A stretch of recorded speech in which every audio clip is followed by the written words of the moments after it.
Inilah 4 wali agung Allah penjaga alam semesta, konon mereka ada di 4 penjuru arah. Sebagai orang Islam tentu tidak asing lagi dengan anugerah Allah Subhanahu wa Ta'ala untuk para walinya. Menurut akidah Sufi, wali Allah adalah sosok yang ditunjuk oleh Allah dengan berbagai keistimewaan berupa karomah yang dimiliki.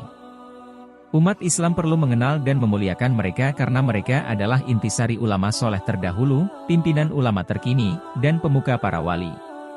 Dahulu kala, ada 4 wali agung yang terkenal di kalangan umat Islam Timur dan Barat karena keistimewanya ada di 4 penjuru arah. Ada 4 wali agung Allah yang dikenal dengan nama wali kutub. Mereka ada di 4 penjuru arah atau disebut dengan wali autad. 4 wali tersebut bertugas menahan alam semesta. Dilansir bondowosonetwork.com dari kanal YouTube Keramat Wali dengan judul Manaqib. 4 wali agung Allah penjaga alam semesta. Berikut 4 wali agung Allah yang terkenal di kalangan umat Islam. 1. Syekh Abdul Qadir Al-Jailani. Syekh Abdul Qadir Al-Jailani memiliki nama lengkap Abu Muhammad Muhaiddin Abdul Qadir Al-Jailani. Ia adalah seorang ulama fikih yang sangat dihormati dan dianggap wali dalam dunia tarekat dan sufisme. Di antaranya karomahnya ialah bisa menghidupkan orang mati yang sudah meninggal ratusan tahun. Diriwayatkan dalam sebuah kitab. Suatu ketika Syekh Abdul bertemu dengan umat Islam yang sedang berdebat dengan umat Nasrani. Mereka saling memperdebatkan nabi yang paling sempurna di antara Nabi Muhammad dan Nabi Isa. Syekh Abdul Qadir bertanya kepada orang Nasrani, apa yang menjadi dasar dan apa dalilnya Nabi Isa lebih sempurna dari nabi lainnya? Lalu orang Nasrani menjawab Nabi Isa mempunyai keistimewaan yakni mampu menghidupkan kembali orang yang sudah mati.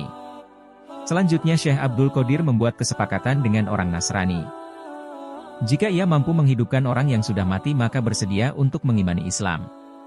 Orang Nasrani menyetujui permintaan Syekh Abdul Qadir untuk bersedia masuk agama Islam dan beriman kepada Nabi Muhammad.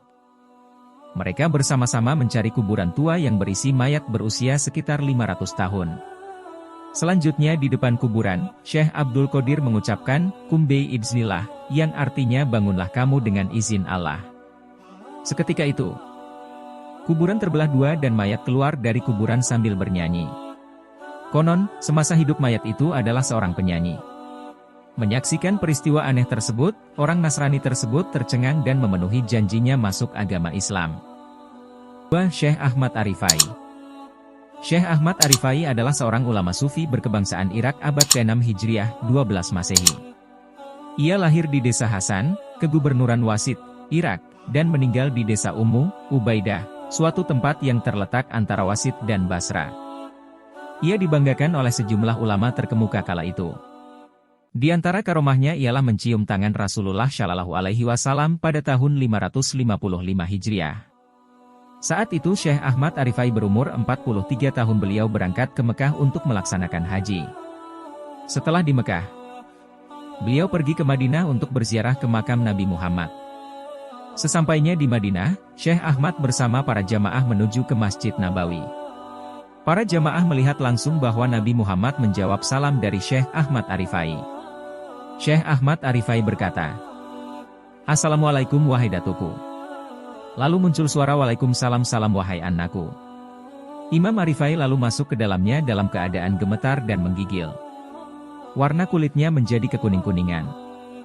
Imam Arifai berlutut sampai menangis seraya berkata, "Dari kejauhan aku kirimkan ruhku untuk selalu mengingatmu sebagai perwakilanku." Imam Arifai berlutut sampai menangis seraya berkata, "Dari kejauhan aku kirimkan ruhku untuk selalu mengingatmu sebagai perwakilanku. Aku bisa melihat dengan seluruh jasadku padamu secara kasat mata, maka ulurkanlah tanganmu agar aku bisa mencium tanganmu wahai Rasulullah."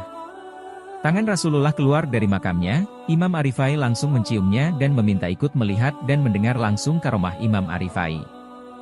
3. Syekh Ahmad Badawi.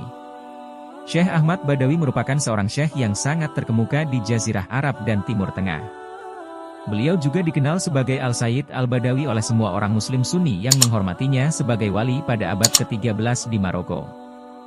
Al-Sayyid Al-Badawi mempunyai nasab mulia sebagai salah satu tiang pilar dari 4 kelompok sufi.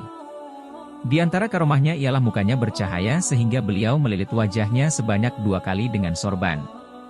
Suatu ketika, seorang anak murid beliau meminta untuk melihat wajah Syekh Ahmad Al-Badawi.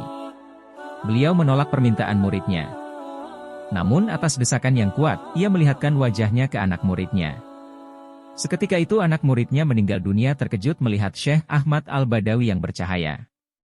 Semenjak peristiwa itu, beliau tidak pernah membuka lilitan sorbannya. Anak muridnya meninggal dalam keadaan mati syahid karena meninggal semasa menuntut ilmu. Selain itu, pernah suatu ketika Syekh Ibnu Laban mengumpat. Seketika itu hafalan Al-Quran menjadi hilang. Ia berusaha beristighosah dan meminta bantuan doa orang-orang terkemuka di zaman itu. Selanjutnya ia menghadap kepada Syekh Yakult Al-Arsi untuk meminta pertolongan. Keduanya bersama-sama berangkat menuju makam Al-Badawi dan berkata, "Wahai guru, hendaklah Tuhan memberi maaf kepada orang ini." Dalam makamnya terdengar jawaban, "Ya sudah, tapi dengan syarat ia mau bertobat." Akhirnya Ibnu Laban bertaubat dan tidak lama kemudian kembalilah ilmu dan imannya. Syekh Ahmad Al-Badawi sudah meninggal 200 tahun silam namun tetap bisa memberi petunjuk bagi orang yang berziarah ke makamnya. 4. Syekh Abu Hasan Asy-Syadzili. Syekh Abdul Hasan Asy-Syadzili dilahirkan di Maroko pada tahun 593 Hijriah. Syekh Abdul Hasan Asy-Syadzili adalah seorang yang dianugerahi karomah yang sangat banyak, tidak ada yang bisa menghitung karomahnya kecuali Allah. Adapun sebagian dari karomahnya yaitu ketika umur 6 tahun. Beliau telah mengenyangkan orang-orang yang kelaparan pada penduduk negeri Tunisia dengan uang yang berasal dari alam gaib. Beliau didatangi Nabi Khidir untuk menetapkan beliau menjadi seorang wali yang mempunyai kedudukan tinggi. Beliau bisa mengetahui batin isi hati manusia saat berusia 6 tahun. Beliau pernah berbicara dengan malaikat di hadapan murid-muridnya, beliau menjaga murid-muridnya meskipun di tempat yang jauh dan beliau pun mampu memperlihatkan atau menampakkan Ka'bah dari negara Mesir. Beliau tidak pernah putus melihat atau menjumpai Lailatul Qadar semenjak usia balik hingga wafatnya. Beliau tidak pernah terhalang sekejap mata pandangannya dari Rasulullah Shallallahu Alaihi Wasallam selama 40 tahun, artinya beliau selalu berjumpa dengan Rasulullah selama 40 tahun.